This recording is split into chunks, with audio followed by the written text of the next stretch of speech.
Start कर लूं। बिस्मिल्लाहिर्रहमानिर्रहीम। तो आज के इस लेक्चर में आप please unmute your self so that के बीच में डिस्टॉर्शन ना हो।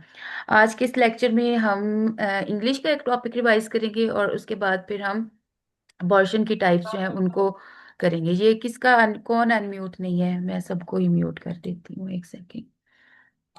चले जी। चलें अब अपने टॉपिक की तरफ आते हैं। कल हमने जो पास्ट पेपर सॉल्व किए थे उसमें बहुत सारे लोगों को एक क्वेश्चन में कंफ्यूजन थी, आप सबने मुझे लेटर ऑन कहा था कि इसके बारे में हमें बताएं। तो एक हमारे पास कल एमसीक्यू था टाइप्स ऑफ प्रोनाउंस पे। तो उसको देख लेते हैं।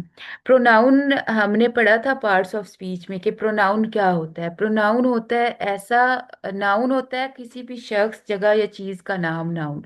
और प्रोनाउन वो वाला वर्ड होता है जो किसी नेम की जगह पे हम यूज करते हैं। जैसे कि एक है कि Yasmin, Yasmin is going there.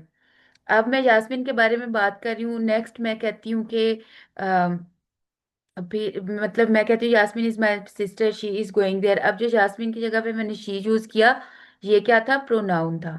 या फिर कोई मैं टेबल की बात करती हूँ तो टेबल की जगह पे मैं इट या दिस यूज कर लेती हूँ नेक्स्ट सेंटेंस में, तो वो प्रोनाउन होगा। अब इन प्रोनाउन की भी आगे टाइप्स होती हैं और 10 टाइप्स होती हैं। ये आपके सामने एक डायग्राम है, इसको भी आप देख सकते हैं, बड़ी कलरफुल सी ये डायग्राम है, ठीक है। ये होती हैं distributive, personal, possessive, reflexive, demonstrative, interrogative, indefinite, relative, reciprocal pronoun और इंटेंसिव प्रोनाउन। इसकी अब हम बारी बारी देखेंगे कि क्या डेफिनेशंस हैं। वैसे ये है कि ये अम, थोड़ा सा डीप ग्रामर का है टॉपिक, पर इसको हम सरसरी सा देख लेते हैं सो दैट एक दफा आया है दोबारा भी आ सकता है। अब पर्सनल प्रोनाउन क्या होता है? Personal pronouns are used to replace specific nouns referring to people और थिंग्स। ठीक है, पर्सनल प्रोनाउन समझ लें कि सबसे बेसिक प्रोनाउन की टाइप्स है। और जैसे कि नाम से ही जाहिर है, पर्सनल प्रोनाउंस ये वो वाले प्रोनाउंस होते हैं जो कि हम रिप्लेस करते हैं specific nouns referring to people या थिंग्स। जैसे मैंने अभी आपको एग्जांपल दी थी, शी, इट, ही, जो कि मतलब हम किसी लोगों या चीजों की जगह पे यूज करते हैं, उनको हम पर्सनल प्रोनाउन कहते हैं। जैसे कि ही, शी, इट, वी, दे, ये वाले प्रोनाउंस जो हैं ये पर्सनल प्रोनाउन आ जाएंगे। अब नेक्स्ट दूसरी टाइप है हमारे पास पोजेसिव प्रोनाउंस की। पोजेसिव प्रोनाउन जैसे नाम से ही जाहिर है, पोजेसिव का मतलब होता है मिल्कियत।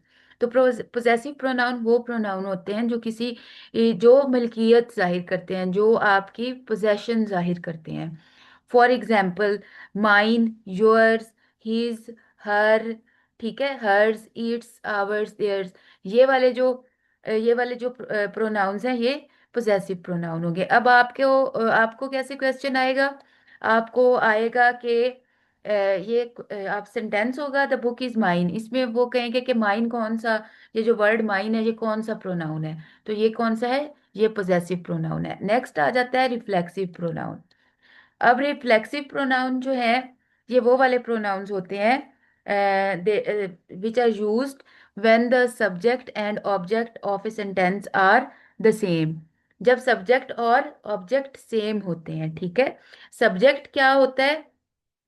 सब्जेक्ट होता है जो कोई काम कर रहा हो, और ऑब्जेक्ट क्या होता है? जिस पे काम हो रहा हो। तो जब ये दोनों सेम होंगे तो फिर रिफ्लेक्ट वो प्रोनाउन रिफ्लेक्सिव प्रोनाउन होता है। जैसे कि myself, yourself, himself, herself, itself, our self.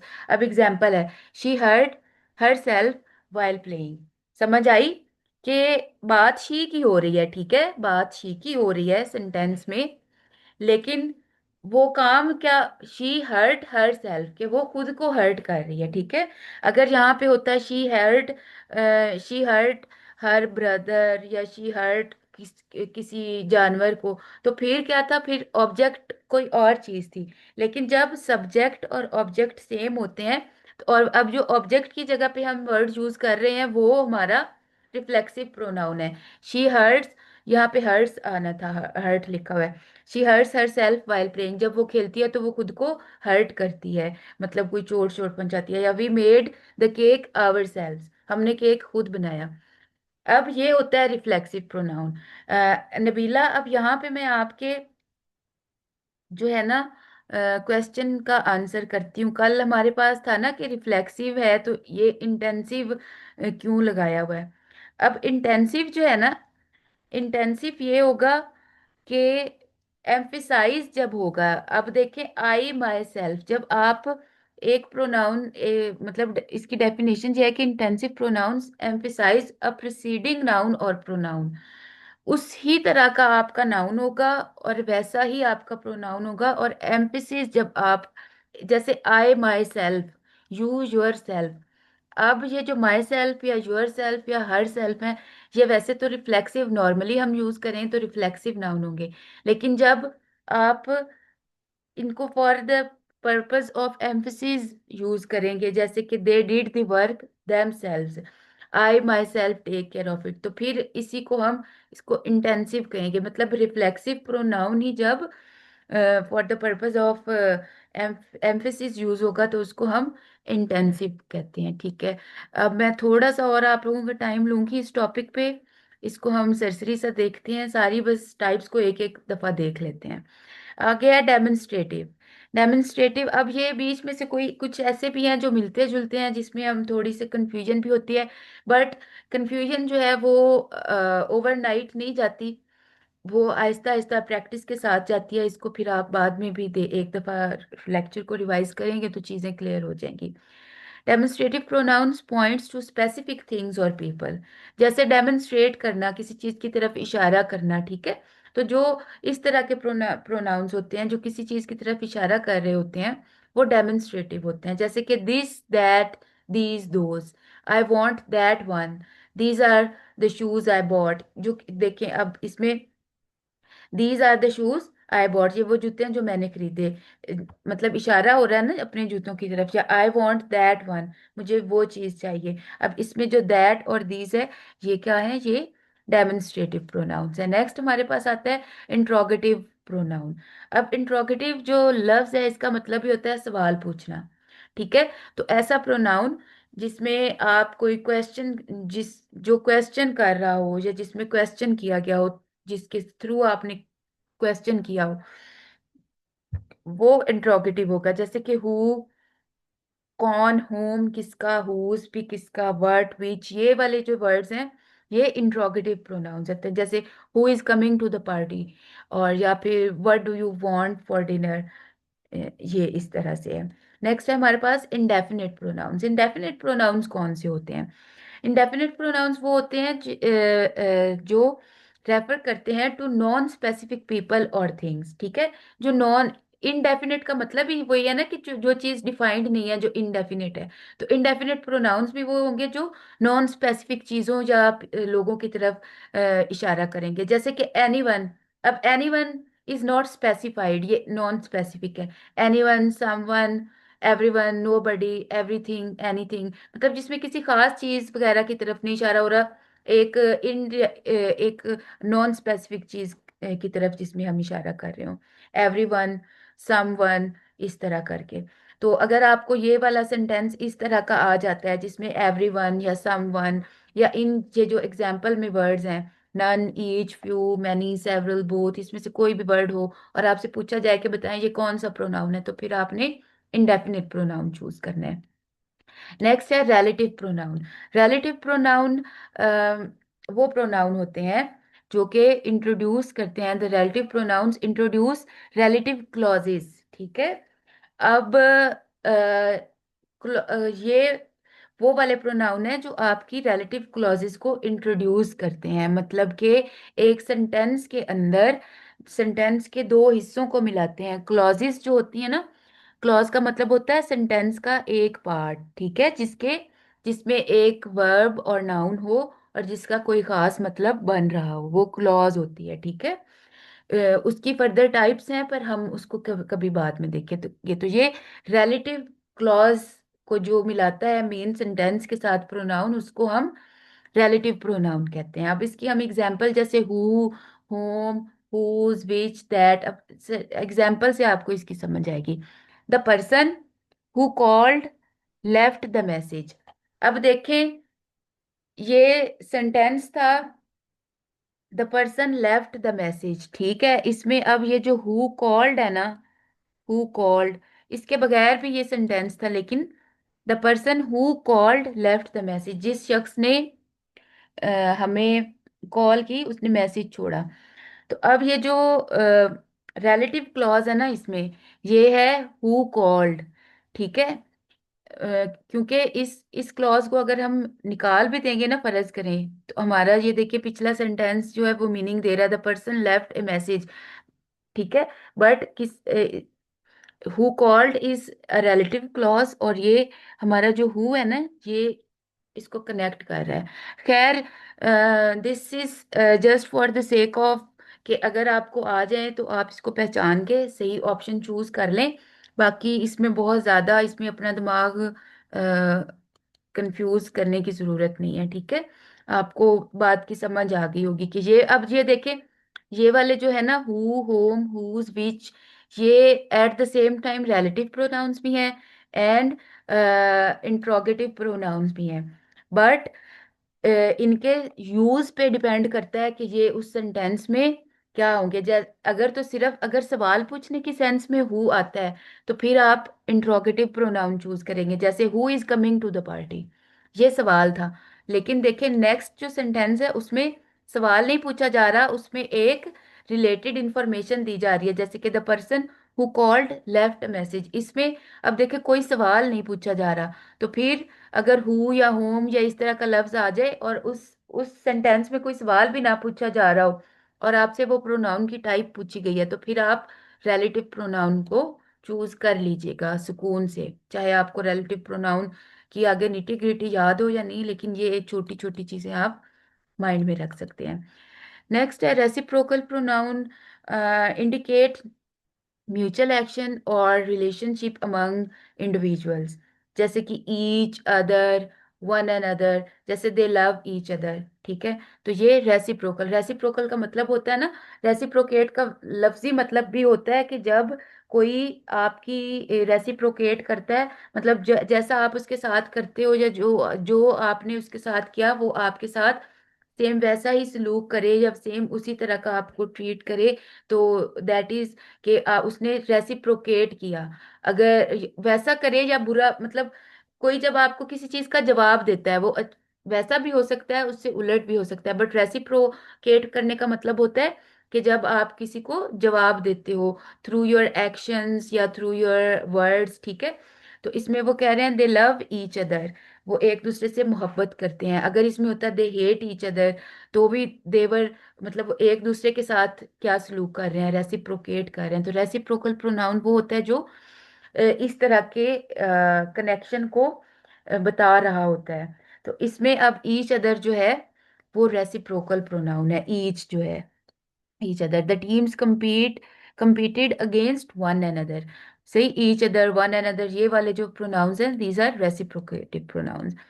Next है हमारे पास इंटेंसिव। अब इंटेंसिव जो है ये वही रिफ्लेक्सिव वाले हैं, लेकिन इनका अगेन यूज थोड़ा सा हमने चेंज कर दिया है, तो ये इंटेंसिव बन गया है। जैसे कि इंट्रोगेटिव प्रोनाउन और रिलेटिव प्रोनाउन थे, उसी तरह ये रिफ्लेक्सिव और इंटेंसिव जो है इनके यूज पे डिपेंड करता है। जैसे I myself will take care of it, इसमें अगर उसी प्रोनाउन को प्रिसीडिंग, मतलब जो नाउन है इसमें वो कह रहा है कि इंटेंसिव प्रोनाउंस एम्फसाइज अ प्रिसीडिंग नाउन और प्रोनाउन, उसी प्रिसीडिंग, जैसे आई जो है, आई माई सेल्फ, उसी तरह का है, उसका ही ये प्रोनाउन है, आई का ही, I myself will take care of it, you yourself will give presentation, they themselves will do that. इस तरह करके अगर आ जाए तो फिर इसको हम इंटेंसिव कहते हैं, इन्हीं लफ्जों को। नेक्स्ट है last but not the least distributive. Distributive की जैसे कि नाम से ही जाहिर है, distributive pronouns refer to members of a group separately, ठीक है।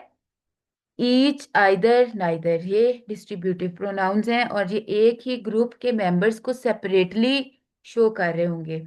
जैसे कि each of the student received certificates. अब इस अगर ये सेंटेंस आ जाता है तो आपने फिर, और आपसे पूछा जाता है कि प्रोनाउन की कौन सी टाइप है, तो फिर आप डिस्ट्रीब्यूटिव कर कहेंगे। जबकि फंडामेंटली जो था, ईच जो था ये ऊपर हमारे पास किस वाले एक और वाले प्रोनाउन में भी आया था, किस में बोला था, किसकी टाइप में, each other, one and other, उसमें भी था, ठीक है। लेकिन यहाँ पे इसका यूज फर्क हो गया, तो इसका फिर नाम भी फर्क हो गया, ठीक है।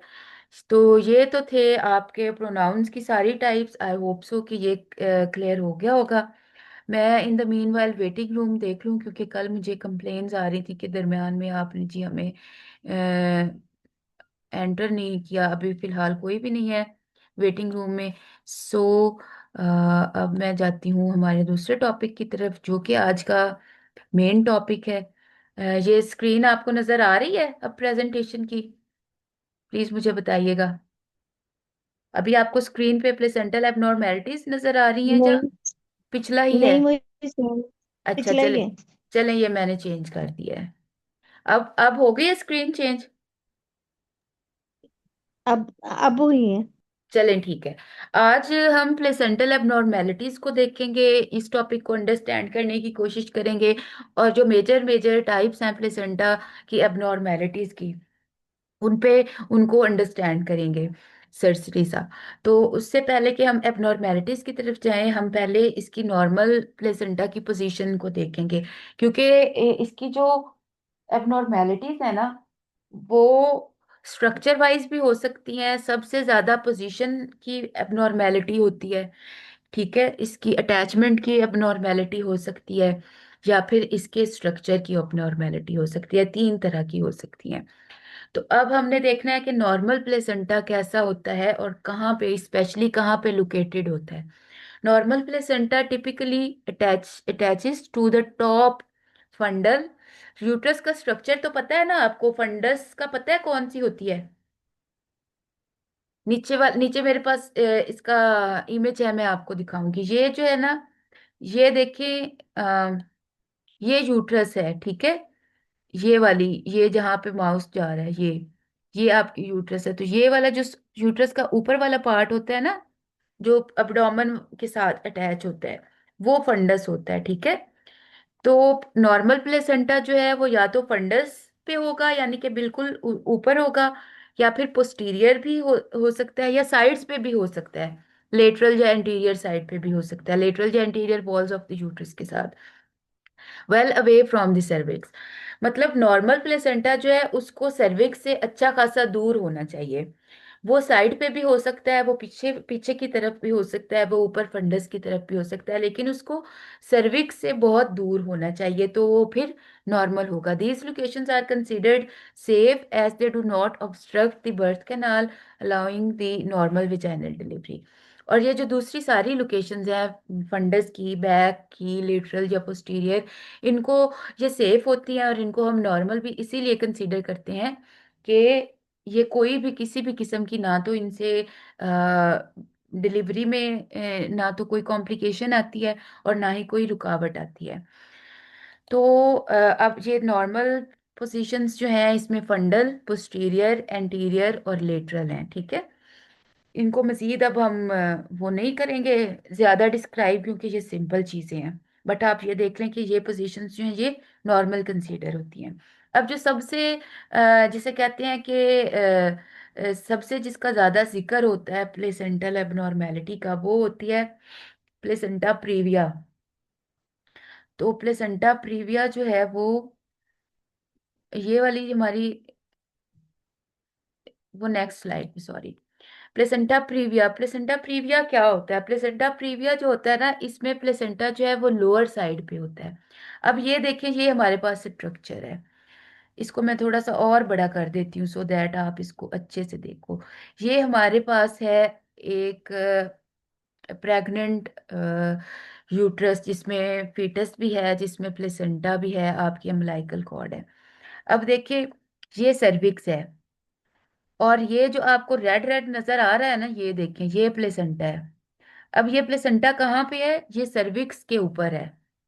इसको बोलते हैं प्लेसेंटा प्रीविया। जब प्लेसेंटा लोअर साइड पे होता है और सर्विक्स के पास या सर्विक्स को कवर कर कर रहा होता है, तो इस पोजीशन को हम कहते हैं प्लेसेंटा प्रीविया, ठीक है।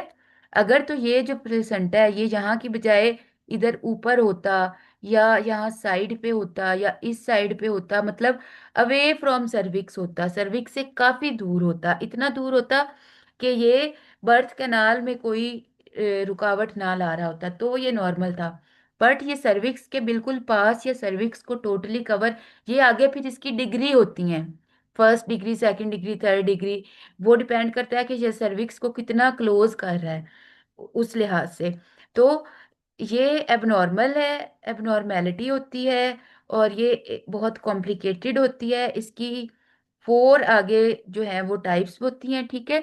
और इसमें क्या होता है, लोअर यूट्राइन सेगमेंट में होता है प्लेसेंटा सिम्ट। और आपने एक और बात याद रखनी है कि जो प्लेसेंटा प्रीविया है ना, इसमें ब्लीडिंग होती है, ऑब्वियसली ब्लीडिंग होगी क्योंकि प्लेसेंटा सर्विक्स के ऊपर पड़ा है, लेकिन पेन नहीं होती, ठीक है। प्लेसेंटा प्रीविया में पेन नहीं होगी, पेनलेस वेजाइनल ब्लीडिंग होगी। और इसकी मैनेजमेंट यही होती है कि सी सेक्शन ही करना होता है, ऑब्वियसली, क्योंकि इसमें आप नॉर्मल डिलीवरी का चांस नहीं ले सकते। नॉर्मल डिलीवरी में पीपीएच होने का बहुत ज़्यादा खतरा होता है, तो इसलिए फिर आप सी सेक्शन से इसकी मैनेजमेंट करते हैं। नेक्स्ट हमारे पास जो अगली प्लेसेंटल एबनॉर्मेलिटी है वो है प्लेसेंटल एब्रप्शन, या इसको हम एब्रप्शो प्लेसेंटा भी बोलते हैं। इसमें क्या होता है, प्लेसेंटा प्री मेच्योर सेपरेशन हो जाती है प्लेसेंटा की, साइन इसके होते हैं। अब प्लेसेंटा एब्रप्शन जो है ये ब्लीडिंग भी होगी और ये पेनफुल ब्लीडिंग होगी, जबकि प्लेसेंटा प्रीविया जो है वो पेन लेस ब्लीडिंग है। इन दोनों को आपने याद रखना है, ठीक है। ये छोटी छोटी चीजें आपके एमसीक्यूज में आपको हिंट के तौर पे आई होती हैं, यही आपसे लंबी लंबी स्टेटमेंट दे के ना तो आपको कंफ्यूज जब किया जाता है, तो इस तरह की छोटी छोटी चीजें अगर आप माइंड में रखेंगे तो आप बहुत अच्छे एमसीक्यूज अपने करके आओगे सॉल्व। और इसमें रिजिड यूट्रस होती है, हाइपरटेंशन का, एचटीएन का मतलब है हाइपरटेंशन का रिस्क होता है, ट्रॉमा का रिस्क होता है, और ये एक इमरजेंसी कंडीशन है, इसको as soon as possible solve करना होता है। अब ये मैंने आप लोगों को आपकी समझ के लिए एक इसमें दिखाया है, इमेज दिखाया है, इसमें आप देख सकते हैं। एब्रप्शन क्या है कि प्लेसेंटा एबनॉर्मली सेपरेट होना शुरू हो जाता है, ठीक है। अब सेपरेट होना शुरू हो जाता है अपनी यूट्रस की जहाँ पे वो अटैच होता है। तो ये देखें, placenta separated from the uterus. अब यूट्रस से प्लेसेंटा जो है वो सेपरेट हो रहा है, एक्सटर्नल ब्लीडिंग भी हो सकती है, इंटरनल ब्लीडिंग भी हो सकती है। अब ये डिपेंड करता है कि वो प्लेसेंटा किस पोजीशन पे है। अगर तो ये देखें, इस वाला जो इमेज है इसमें प्लेसेंटा फंडल पे, फंडस पे अटैच है, और यहाँ पे प्लेसेंटा जो है वो यूट्रस की वॉल से सेपरेट हुआ है, ये यूट्राइन वॉल से सेपरेट हुआ है, तो इंटरनल ब्लीडिंग हो रही है। लेकिन अगर ये अब इस वाली साइड पे यहाँ पे कहीं सर्विक्स के आसपास इसकी अगर डिटैचमेंट होती है, या डिटैचमेंट ऐसे पॉइंट पे होती है, तो फिर एक्सटर्नल ब्लीडिंग होगी। यानी कि इसमें इंटरनल ब्लीडिंग भी हो सकती है, एक्सटर्नल ब्लीडिंग भी हो सकती है। ये एक सीवियर इमरजेंसी केस होता है, और इसका पता कैसे चलेगा, इसमें पेन पेन होती है, शदीद पेन होती है, ब्लड प्रेशर ज़्यादा हो सकता है, ठीक है। और अगर इंटरनल ब्लीडिंग होती है तो इंटरनल ब्लीडिंग, तो फिर इसमें आप पेशेंट आपका शॉक में भी जा सकता है, this is a serious emergency. इसमें अब यह है कि इसकी मैनेजमेंट आपको ऑब्वियसली आती होगी, पता होगी, नहीं पता तो उसको देख लीजिएगा, वो कॉमन चीजें हैं। बट मेन चीज ये है कि आपको फर्क पता हो कि प्लेसेंटा प्रीविया क्या होता है, उसके साइन एंड सिम्टम क्या है, और इन दोनों में डिफरेंस क्या है। क्योंकि कुछ देख, ब्लीडिंग ब्लीडिंग वाला जो सिम्टम है ये तो दोनों में सेम होगा, बट फर्दर जो है वो पेशेंट के साइन एंड सिम्टम बता के, या कोई छोटी छोटी ऐसी चीजें बताई होती हैं बीच में उन्होंने, जिनसे आप सही वाला अपना ऑप्शन जो है वो चूज कर सकते हो। तो आई गेस कि आपको क्लियर हो गया होगा इनका बेसिक डिफरेंस। अब नेक्स्ट हमारे पास है प्लेसेंटा एक्रेटा स्पेक्ट्रम। ये क्या होता है, ये भी एक एबनॉर्मेलिटी है प्लेसेंटा की। इसमें है प्लेसेंटा जो है वो abnormal adherence of placenta to uterine wall, कि यूट्रस की जो वॉल है उसके साथ जो प्लेसेंटा है वो एबनॉर्मली अटैच होता है, यानी कि बहुत ज्यादा मतलब ज्यादा गहराई के साथ अडैर के मतलब चिपक चिपक जाता है। एबनॉर्मल अटैचमेंट है ये प्लेसेंटा की। इसकी टाइप्स में आगे एक्रेटा, इनक्रेटा और परक्रेटा होते हैं। रिस्क इसका क्या होता है, रिस्क, बल्कि इसका रिस्क नहीं, किस की वजह से ये हो सकता है, ठीक है। प्रीवियस सी सेक्शन अगर हुआ होगा तो फिर ये ये वाली एबनॉर्मेलिटी जो है प्लेसेंटा एक्रेटा, इसके होने का खतरा होता है। और इसकी वजह से क्या हो सकता है, इसकी वजह से पीपीएच हो सकता है, ठीक है। तो ये भी एक इसको भी as soon as possible diagnose करके मैनेज करना चाहिए। ये वाला जो इमेज है इसमें अब हमारे पास दो इमेज हैं। एक इमेज ऐसा है जिसमें नॉर्मल है, ये जो इस साइड पे आप देख रहे हैं, लेफ्ट साइड पे स्क्रीन के, ये मतलब ये मेरी मेरी तरफ मेरी स्क्रीन पे लेफ्ट साइड बन रही है। इस पे ये मैंने एक सेकंड में एनोटेशन ऑन कर देती हूँ सो दैट आपको पता रहे। ये वाली जो साइड है ना, ये वाली साइड, ये है नॉर्मल प्लेसेंटा, ठीक है। इसमें देखें, ये आपके पास यूट्रस की वॉल है और ये आपका प्लेसेंटा अटैच है, ये नॉर्मली अटैच है। लेकिन यहाँ पे देखें, ये वाला जो है ये प्लेसेंटा एक्रेटा प्लेसेंटा है। ये यूट्रस की वॉल है और ये देखें इसके अंदर तक अटैच हुआ हुआ है। नॉर्मली आपका जो प्लेसेंटा है उसको यूट्राइन वॉल के साथ अटैच जरूर होता है, लेकिन वो उसके अंदर तक नहीं गया होता, बाहर तक होता है। लेकिन अगर इस तरह अडैर हो जाए, ये यूट्राइन वॉल के अंदर जाके चिपक जाए, तो इसको आप क्या कहेंगे, इसको आप कहेंगे एक्रेटा प्लेसेंटा। और प्रीवियस सी सेक्शन के बाद ये होने का खतरा जो है वो बढ़ जाता है। नेक्स्ट हमारे पास है वासा प्रीविया। वासा प्रीविया क्या होता है, ये फीटल, इसमें फीटल की जो ब्लड वेसल्स होती हैं, दे क्रॉस सर्वाइकल ओपनिंग, ठीक है। फीटल ब्लड वेसल्स जो है वो सर्वाइकल ओपनिंग को क्रॉस करती हैं। ये भी एक समझ लें कि इमरजेंसी एबनॉर्मेलिटी होती है। इसमें रिस्क होता है वेसल रप्चर रप्चर का, और डायग्नोस्ड वाया अल्ट्रासाउंड के थ्रू इसको डायग्नोज किया जाता है। और इसमें भी प्लान सी सेक्शन की जरूरत होती है, टाइमली और प्लान। इसका भी मैं आपको इमेज दिखा देती हूँ। ये देखें, एक तरफ हमारे पास है जी नॉर्मल प्लेसेंटा और दूसरी तरफ हमारे पास है वैसा प्रीविया। अब ये है नॉर्मल, इस तरह ये जो इमेज है इसमें आपको नॉर्मल प्लेसेंटा दिखाया हुआ है किस तरह से अटैच होता है। बट ये जो है इस साइड वाला, राइट साइड वाला, ये प्लेसेंटा वैसा प्लेसेंटा है या वैसा प्रीविया है, ठीक है। इसमें अब जो आप फीटस है, ये आप देखें फीटस की, इसकी जो फीटल की ब्लड वेसल्स हैं वो क्रॉस कर रही हैं सर्वाइकल ओपनिंग को। ये देखें, इधर पड़ा हुआ है प्लेसेंटा, ये कॉर्ड जा रही है, ठीक है। और इस वाले में कॉर्ड जो है वो आपके फीटस के रैक के अराउंड जाने का भी खतरा है, क्योंकि ये देखिए अब कॉर्ड अब नॉर्मल वे पे गुजर रही है। प्लेसेंटा अपनी नॉर्मल जगह पे ही है, प्लेसेंटा अटैच अब नॉर्मली नहीं है, लेकिन आपकी जो कॉर्ड है ना वो सर्विक्स को क्रॉस कर रही है, ठीक है। और इस कॉर्ड के अंदर ही आपकी प्लेसेंटा की ऑब्वियसली ब्लड वेसल्स होती हैं। तो इसको हम क्या कहेंगे, वैसा प्रीविया। और ये भी एक इमरजेंसी सिचुएशन होती है और बहुत डेलिकेट किस्म की सिचुएशन होती है। इसमें भी विजाइनल ब्लीडिंग का खतरा होता है। और इसमें अगर ये कॉर्ड रप्चर हो जाए तो फीटस के डेथ के चांस बहुत ज़्यादा बढ़ जाते हैं, क्योंकि इस ही कॉर्ड के थ्रू फीटस को न्यूट्रिशन जा रही है, फीटस को सर्कुलेशन जा रही है। तो अगर ये सर्विक्स के आगे से जा रही है, अगर रप्चर हो जाए, रप्चर होने का बहुत खतरा होता है, रप्चर हो जाती है तो इसमें फीटस की डेथ का बहुत ज्यादा चांस होता है, ठीक है। नेक्स्ट हमारे पास और एक दो टाइप्स हैं, उनको भी हम सरसरी सा पढ़ लेते हैं। उनके फिलहाल इमेजेस नहीं है, मैं आपको लेटर ऑन उसमें शेयर कर दूंगी अ, आपके ग्रुप में। अभी वैसे हमारे पास टाइम भी बहुत कम रह गया। नेक्स्ट है सिक्सेंट्रिएट प्लेसेंटा। ये क्या होता है, ये एक्सेसरी प्लेसेंटल लोब प्रेजेंट होता है, मतलब कि एक्स्ट्रा प्लेसेंटल लोब। अब ये देखिए, ये स्ट्रक्चर के हिसाब से प्लेसेंटा की एबनॉर्मेलिटी है। इसमें जो प्लेसेंटा का स्ट्रक्चर है उसका एक एक्स्ट्रा लोब मौजूद होगा, और एक्स्ट्रा लोब मौजूद होने की वजह से खतरा क्या हो सकता है कि रिटेन्ड लोब रह सकता है, कि जब हम प्लेसेंटा की डिलीवरी करते हैं हम, तो उसके जो हम देखते हैं नॉर्मल जो उसके पूरे लोब्स हैं तो बस ठीक है। तो जब प्लेसेंटा से स्ट्रक्चरली उसमें एक्स्ट्रा लोब मौजूद होगा, एक एक्सेसरी एसेसरी लोब मौजूद होगा, तो वो अंदर रहने का खतरा होता है, ठीक है। और उसके रिटेन पीस की वजह से ब्लीडिंग का भी खतरा हो सकता है। और इसका पता किस तरह से चलेगा? ये अल्ट्रासाउंड में डिटेक्ट होगा। और जब इस तरह का कोई केस हो तो फिर ज़रूरी है कि उसके अकॉर्डिंग टू द अल्ट्रासाउंड फिर उसके प्लेसेंटा का खास ख्याल रखा जाए और पूरा कंप्लीट प्लेसेंटल डिलीवरी हो, सो दैट फर्दर कोई कॉम्प्लिकेशंस ना हो।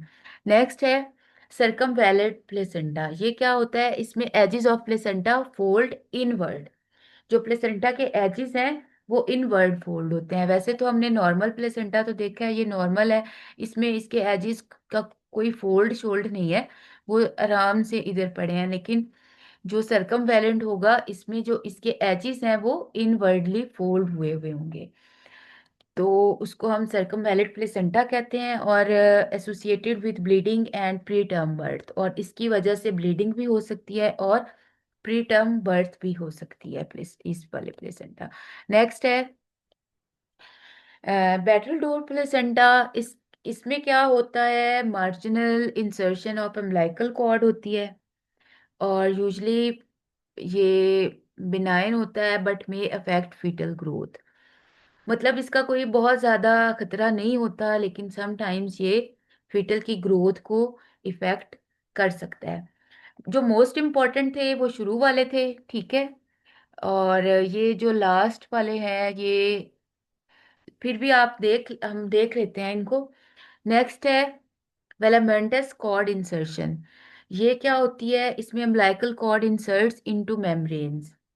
मेम्ब्रेन्स में अम्बिलिकल कॉर्ड जो है वो इंसर्ट हो जाती है। Vessels unprotected by Wharton's risk of rupture, ये भी एक एबनॉर्मेलिटी है। और अब हम समरी देख लेते हैं आज के इस लेक्चर की। इसमें हमने क्या देखा? इसमें हमने क्या पढ़ा? Placental abnormalities can cause maternal and fetal complications, early diagnosis improves outcomes, और ultrasound is key diagnostic tool. Placenta placental abnormalities का हमें पता ही अल्ट्रासाउंड में चलना है। अल्ट्रासाउंड के बगैर तो और कोई ऐसा मतलब कि हम जो विजुअली तो नहीं पता चलता ना कि प्लेसेंटा कहाँ पे अटैच है तो कहाँ पे अटैच नहीं है। तो दैट्स वाई जो आपके स्कैन्स हैं वो बहुत ज़रूरी होते हैं। उसमें ना सिर्फ फीटल के एबनॉर्मेलिटीज का पता चलता है बल्कि प्लेसेंटल एबनॉर्मेलिटीज का पता चलता है। एंड प्लेसेंटल पोजीशन आपको आज के लेक्चर में आइडिया हो गया होगा कि कितनी इम्पोर्टेंट है। और ये आपका जो पेपर है उसके हिसाब से भी बहुत इम्पोर्टेंट टॉपिक है मिडवाइफरी वाले सेक्शन में। इसमें से आपको मल्टीपल एमसीक्यूज आते हैं, हमेशा ही आते हैं। अब हमारे पास लास्ट थ्री थ्री मिनट्स भी नहीं है, लास्ट 2 मिनट्स हैं, थर्ड मिनट हमारा चल रहा है। इसमें आपका कोई फीडबैक हो, कोई आप लोगों का क्वेश्चन हो, तो you can unmute your self and give your feedback. आज मैंने एमसीक्यूज नहीं निकाले थे। मैंने कहा कि ये ज़रा थोड़ा सा ट्रिकी टॉपिक है तो इसको हम समझ लेते हैं। अब जो हमारा आज का होगा ना टेस्ट, उसमें प्लेसेंटा से ही रिलेटेड आपके एमसीक्यूज होंगे इंशाल्लाह ताला।